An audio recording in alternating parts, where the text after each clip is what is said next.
Ravens flock, what's going on? I hope everybody's having a good week so far. So I wanted to get into a quick update before we get prepared for this showdown on Sunday night. So the Ravens, a few days ago, they re-signed Yannick Ngakoue. We all remember him from a few years ago. He was on the team. He wasn't on for that long, and it really didn't work out when he was here. He wasn't a good fit for Wink Martindale's system, but he wasn't the type of player who did or said anything that rubbed too many Ravens fans the wrong way. So it seemed like most people are cool with him coming back. I feel conflicted on the situation because even though on one hand, you feel a bit nostalgic because you think about some of the key players from that 2019 team who aren't on the team now and how some of us would like, whoever our favorites were, we kind of want them back. But on the other hand, I don't know. I don't think this signing is going to move the needle at all, or I don't think it should, because I just don't want to see a scenario where Tavius Robinson and Adisa Isaac's development gets stifled, especially Tavius Robinson. We didn't see Tavius a whole lot last year, but on the few times we did see him, it did seem as though he was having a relatively fast development when it comes to him as a player, how he defended the run, even him getting an opportunity to get a sack. So I would like to see I don't want to see a scenario where they rush out Yannick Ngakoue just to do it. Then Tavius and Adisa, especially Tavius, has to take a step back when it comes to his snap count. Because knowing how John Harbaugh is, that's exactly what he would do. Where he'll make the young guy just sort of take less snaps, and then he'll put the older veteran in, even if it's to the detriment of the team. So I don't, I hope that's not the case, but we just got to wait and see how that plays out. Another reason I don't think this signing moves the needle is because we're not short on talent. Like, we have more than enough talent on that side of the ball, especially when it comes to pass rushing. We need a closer. You know, like, look, Odafe always having a great season. He's breaking out. David Ojabo still looks solid so far.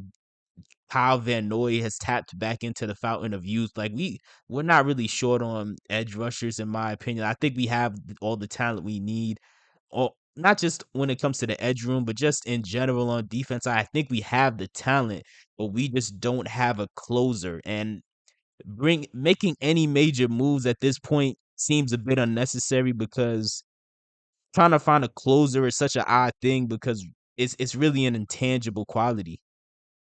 And it's sad to say that I can't confidently say that anybody on this defense is actually a closer. Like, our defense has looked terrible. It's looked completely terrible. We're giving up over 25 points a game. We're giving up 315 passing yards a game, and this is inexcusable.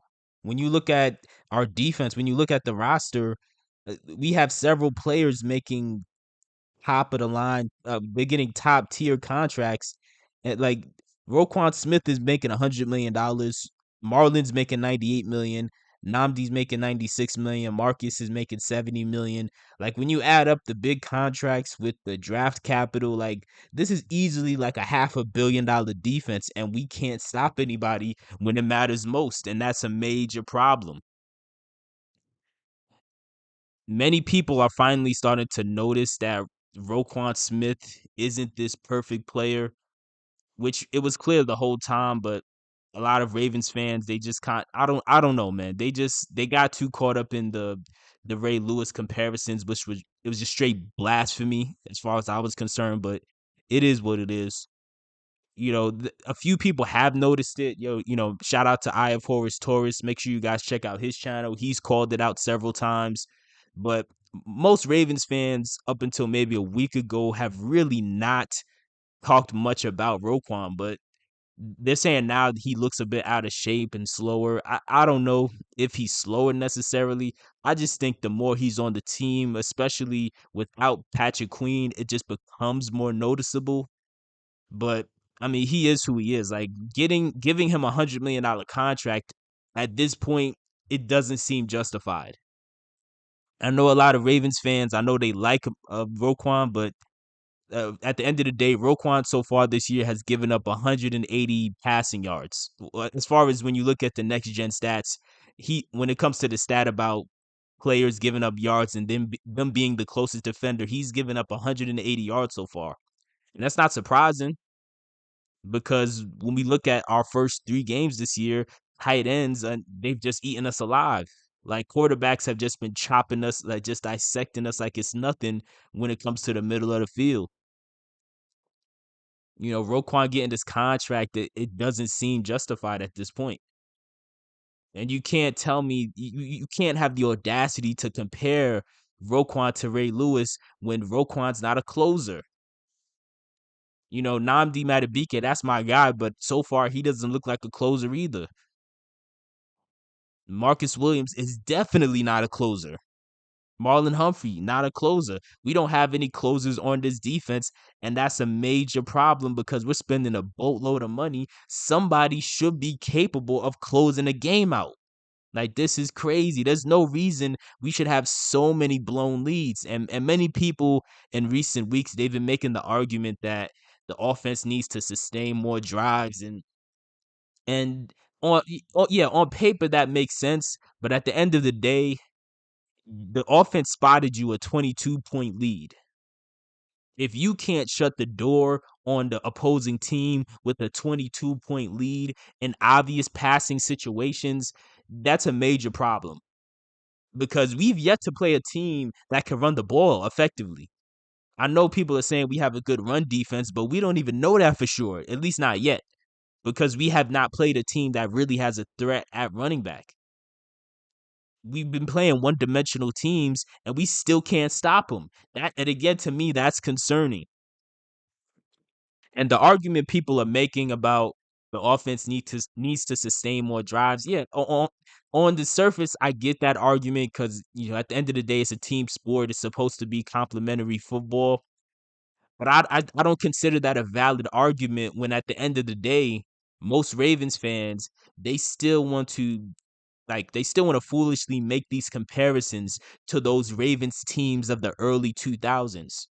Now, I told people I should link the video. I made a video like 2 or 3 years ago where I said, hey, that era of defense is never coming back. You got to let it go.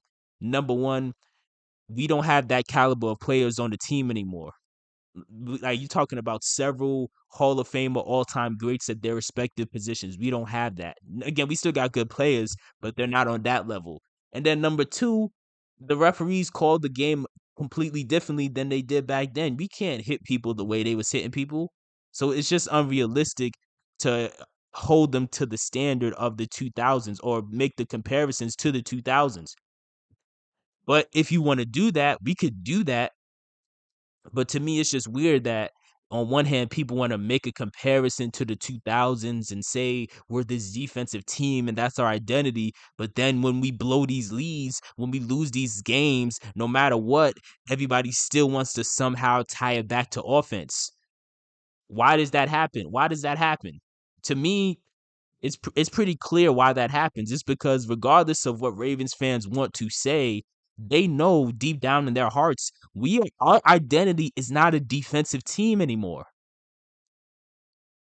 From the moment Ray Lewis retired and Ed Reed left and Terrell Suggs left, and from the moment that era came to a close, our identity has not been a defensive team. For the past 7 years, our identity is offensive driven, whether Ravens fans want to accept it or not. Lamar Jackson is our identity. He's an offensive player. He is the quarterback. You want to know a team right now in the NFL who their identity is still defense? I know Ravens fans don't want to hear this, but it's the Pittsburgh Steelers. When you look at their team right now, nobody's expecting that offense to do anything. Their their best player on the whole roster is who? TJ Watt.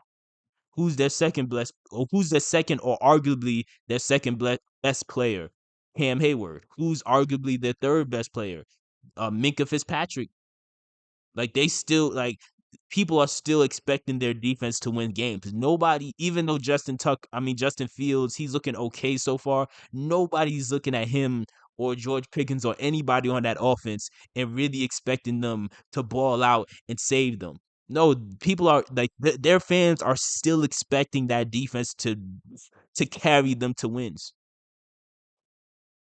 Another example is before Aaron Donald retired, even though the Rams had good players on offense like a Cooper Cup, their identity was still defensive based at the end of the day because their best player was on defense.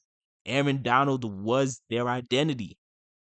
When it was time to close a game out in the Super Bowl, even though Cooper Cup ended up winning MVP, at the end of the day, who closed that game out? It was Aaron Donald.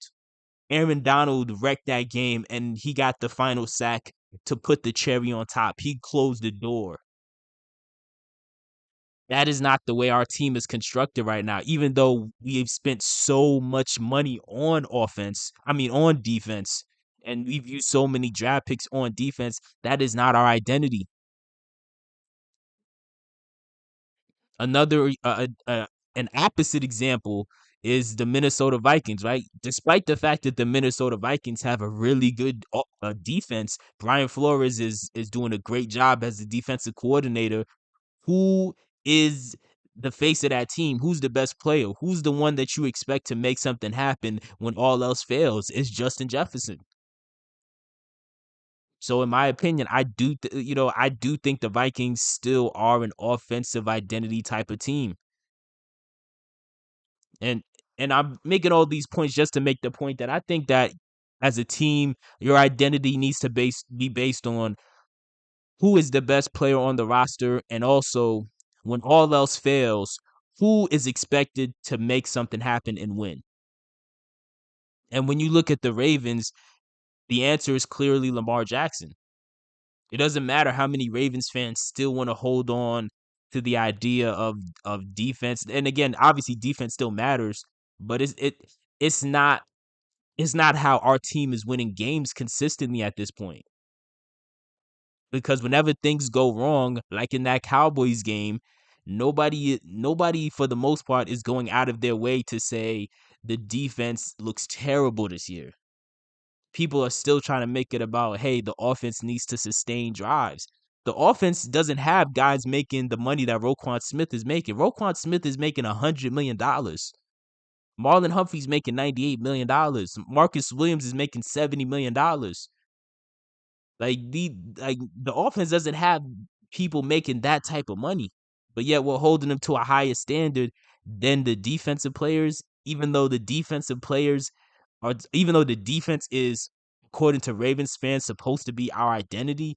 To me, that doesn't add up to me.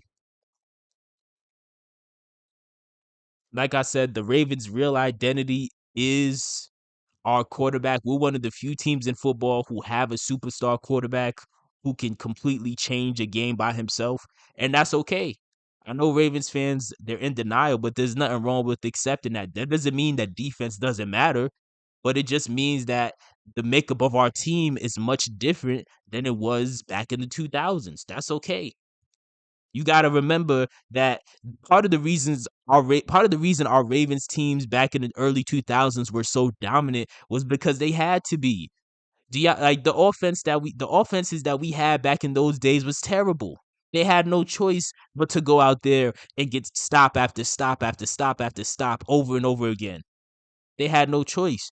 Do you know how happy they would have been if they had a guy like Lamar Jackson on the other side of the ball back in the 2000s? They probably would have been a dynasty. In games where Lamar's in, we score on average 28 points a game.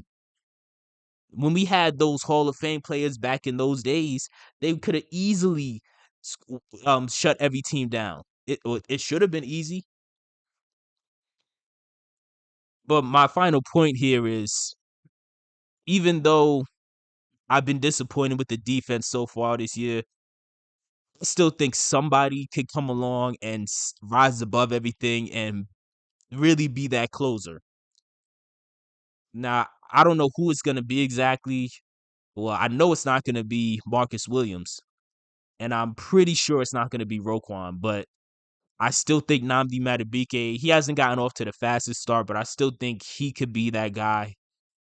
I still think Kyle Hamilton, he could be that guy. He also got off to a slow start, but I still think he's going to really come into his own again. And then also Odafe Owe. I still think Odafe Owe can be that guy, not just because he's off to a good start this year, but also we've seen flashes in the first 2 or 3 seasons of him where he did seem like he had that sort of intangible it factor sense of the moment. Like he did seem like he had it, you know? Like you think about the Chiefs game his rookie year where he got that where he had that forced fumble on that running back to end the game, to literally close the game out.